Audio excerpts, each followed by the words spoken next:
Well, I think replacement theology, first of all, came out of not out of a biblical crucible.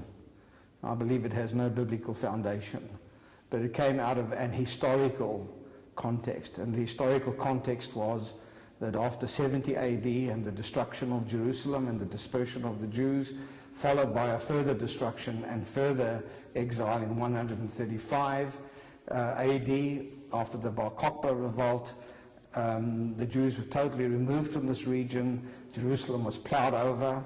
A pagan temple to Zeus was placed, or Jupiter was placed on the Temple Mount. They are one and the same, by the way. And if you looked over your back and you were a Christian in Europe, you saw the utter and complete devastation of the Jewish people, their land, their temple, their city. And on the other hand, you saw the rise of Christendom.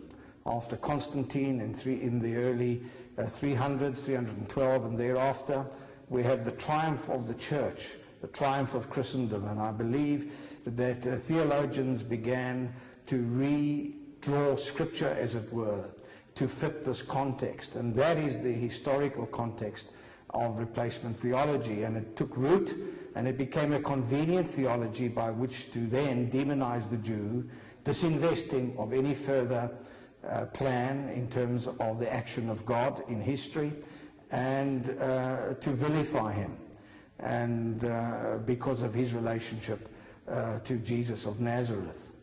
On the theological side, replacement theology rests on two pillars, and that is, in terms of the Abrahamic covenant, it has to abolish it, number one, to exist, or reconstruct it, number two, to exist. Most replacement theologians will not abolish the Abrahamic covenant because they know that is far too hard to do, especially because the new covenant affirms it everywhere, so they resort to the reconstructionist position. However, the Bible nowhere teaches it, the Bible nowhere says it, the Bible only affirms the reality and the veracity of the Abrahamic covenant in history. So it's a doctrine from presupposition, and it disinvests the Jewish people of any future history in the land of Canaan. And therefore, the consequence is that the restoration of Israel in our day is a political accident.